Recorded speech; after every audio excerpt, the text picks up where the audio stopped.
The Serving Up Discipleship podcast is to help our audience understand the sacred work of service missionaries and why service missions are spiritually transformative and fulfilling. This podcast is produced under the direction of a senior service missionary couple, social media advisors. A slight disclaimer for this episode. Elder Price did not have good internet while the recording took place. I have done my best to add subtitles to what I think he said. Hello, welcome to this week's episode of Serving Up Discipleship. I am your host, Elder Lewis, and I will be co-hosting with Elder Price. Hello. Today we have another guest with us, Sister Woolbright, or I guess nowadays she goes by Lyric. Hi, thanks for having me. Yeah, of course. Thanks for joining us. Obviously, just to kind of recap, the purpose of this podcast is to help educate people about service missions. So part of that is we bring people like you, Sister Woolbright, Lyric. It's gonna be weird to call you Lyric, but bring people like you on who either have recently been released from a service mission or are currently serving a service mission to help educate others. So that being said, I guess we can start with a little introduction from you, Sister Woolbright, about who you are, where you're from, and your kind of life story that way. Sure. My name is Sister Lyric Woolbright. I just got released from my service mission about 2 months ago, and I am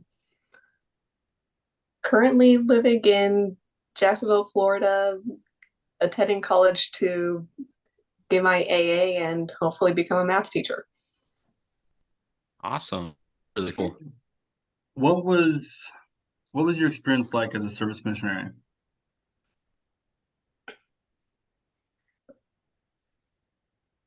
Oh, where do I begin? So many different opportunities. Yeah. Overall, I say my service mission was one of the greatest experiences that I had in my life. Overall, it definitely made me feel more confident with interacting with people, considering how introverted I was when I began. And it added a lot of happiness to my life, the way I was able to help others during that time. And overall, the people that I helped and the friendships that I was able to form, it was, yeah, I'd say anyone that has a chance to, I would highly recommend it. That's awesome. Yeah, that's super cool. I'd like to know your schedule a little bit. What service assignments did you have as a So most of my time was spent at the Ronald McDonald House. It's a charity where we provided a place to stay for any families that had children that needed extended visits to the hospital, so they didn't have to worry about any extra costs for hotels or anything. They were free to just stay there as long as they needed. And then the rest of the time I was at a local charity to me. It's called the Clothes Closet and Food Pantry, where I was sorting through donations to see what all was in good enough condition for us to actually keep to hand out to people. Super helpful. That's awesome. What would you say was your favorite part? What was your favorite assignment or Just your favorite experience you've had? My favorite part was definitely at the Ronald McDonald House. One of my usual assignments there was helping out in Kids Zone, where we can give the parents a break for an hour or two and entertain and entertain the children so they could do whatever it is they need to do. And it was a few months after I started that I started bringing my balloon owl kit to try and make the kids smile a little more. And yeah, that was definitely my favorite one, learning new balloons to give to the kids, teaching the older ones how to make some of the more simple designs. It was just a great bonding experience for everyone. Yeah, that's awesome. It sounds like a lot of fun. I wish, but can't serve there, dang it. I guess the next question that I have is, what has been your experience in the last couple months since being released, and how do you feel that your service mission has prepared you for considering your life after a mission? I think overall my mission really just gave me a new perspective on things,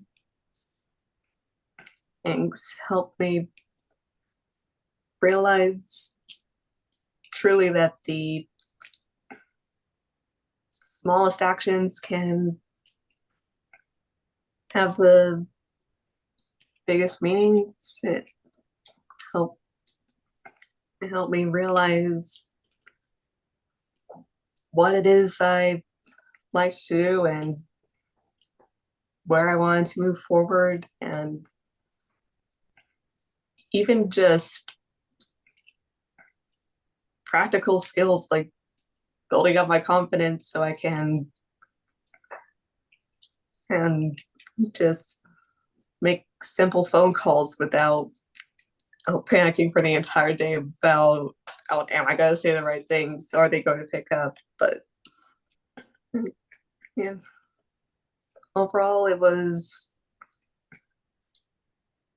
my mission that taught me that I enjoyed working with kids and wanted to be a teacher, and it was my mission that gave me the skills that I needed to start working down that path. Yeah, that's awesome. That's really cool that you're able to see the growth across your mission. Like it's a really important factor of service missions and missions in general. There is a definite growth that you take as a missionary, whether it's proselyting or service. You're going to grow, and you're going to grow how the Lord needs you to grow too. That's another amazing factor is, the Lord knows what's best for you, and that's for you to decide with the Lord the best. So I love that you grew perfectly, just right along your top. That's really amazing. Yeah, definitely. Well, the price, I think it's that time. It's time. Are you for sure? the, I think so. Are you sure it's that time? I mean, we got to make sure this is, no, I'm just kidding. Okay. little segment we do every week, which we're going to start asking if anyone has any questions or a comment or something you want us to put in, go ahead and which is on like all of our social medias and on the YouTube page. So the question of the week is, how long do service missionaries serve? And this might seem like a very simple answer for us, but even when I was into a service mission, I had no idea. I thought it was different. I thought it was changed. So how would I answer that? If somebody came up and asked, how long do you service missions? How long do you mission for? I mean, I would tell them that we serve the same amount of time that a regular mission does. Well, I say regular, a teaching mission does. There you go. Because it is still a regular mission. We serve the same amount of time. So for brethren, It's 2 years, and for sisters, it's 18 months.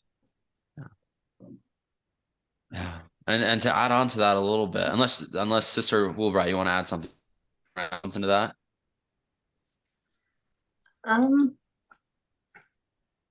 I think in my experience, a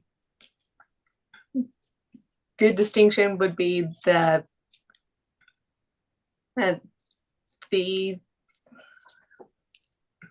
what you're scheduled as your final day for your mission, whether it's 2 years later or 18 months later, is determined by the day you got set apart and not the day you started your service. Because I mean, in my experience, I started in the middle of COVID in 2020. So the day I was finally able to get an appointment to get set apart, I had already started serving for about a month at that time.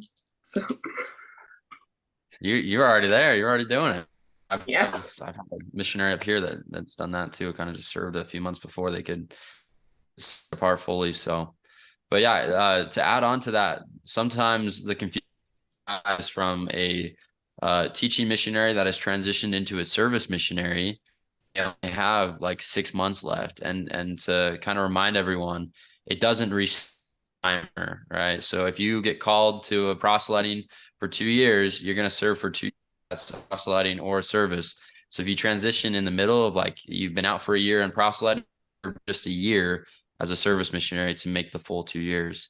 So it doesn't lengthen. It's all the same. It's just like I keep saying, there's 2 types of missions, and they're both hand in hand. They're working together, and that's kind of the point we're trying to get to. So, yeah. Well, awesome. I think that's a great answer to that question, and hopefully that helps clarify for those that are wondering kind of the time length of service missions and how long they really go for, and whether you transfer or whatever the case may be. But yeah.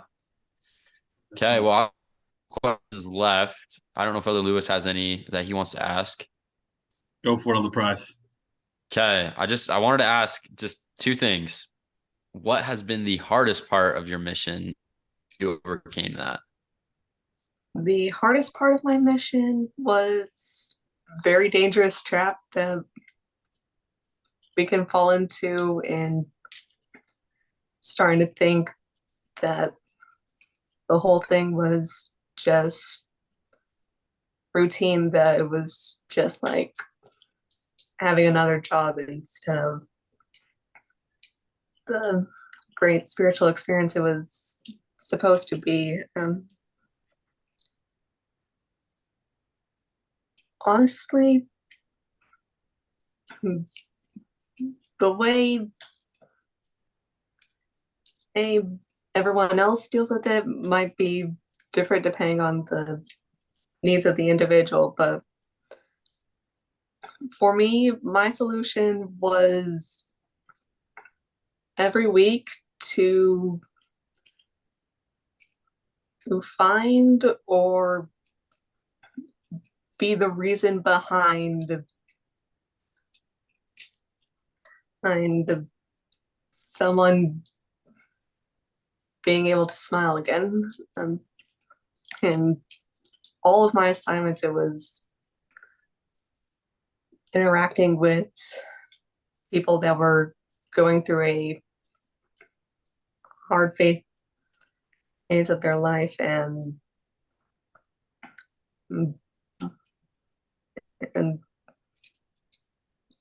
my thinking for keeping all of it from getting too routine was, if I can just help just one person this week find a reason to smile again, then that's why I was called to serve here.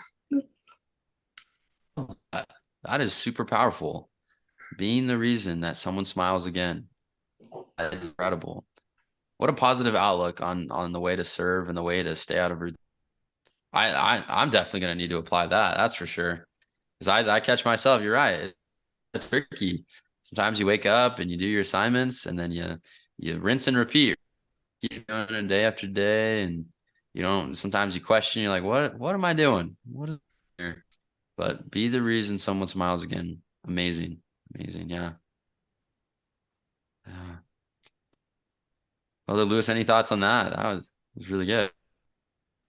I mean, I think that's the purpose of a service mission right there. I mean, part of our purpose is to bring others to Christ by serving in the way that He would, and so the Savior would make people smile, and so I think you really just laid it out there. Like, this is a service mission. So that was really well said. Perfect answer to that question. Thank you so much. We really appreciate that. So I'm going to change it up because usually I ask, what was the most impactful experience? But I want to ask this. This is kind of more of an overview of what you've already said, but how have you seen the Lord's hands bless you and others through your service mission?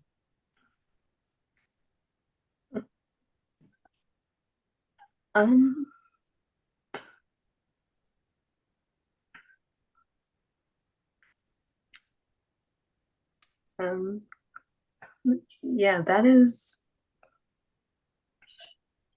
definitely goes along with what I just said with trying to be the reason someone smiled again, and looking for the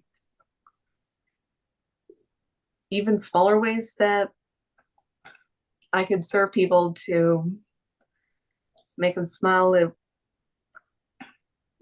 It also led me to looking closer at my own life to find the smaller joy there.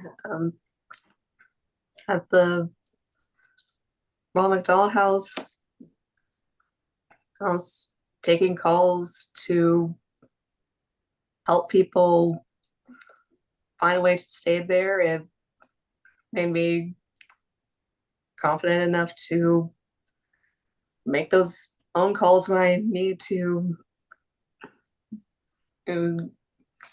sign up for college again. It's overall, really, it was the things that I was doing to help people were the things that I also needed help with, and serving others led to me building the skills I needed to overcome what life is throwing at me. That's awesome. Yeah, and everything. It's all around us. The miracles that happen every single day. Got to be open to see it, and you'll find them. Yeah, that's for sure. And just the blessings that He pours down upon missionaries, but everybody is just missionaries, but all of His people, all of us, we receive loving guidance. So yeah, thank you so much. We really appreciate you on here and joining us on the Serving Up Discipleship podcast.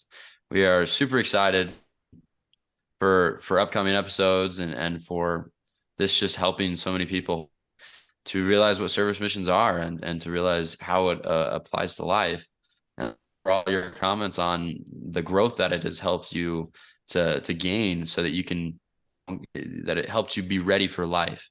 I think that's awesome. Yeah. So thank you. Definitely. I agree with my co-host on that. It's really helpful for us to be able to reach other people, and maybe there's someone that will relate to your story in a way that no one else could. So yeah. Well, I think we're just about out of time, so we're gonna go ahead and close it.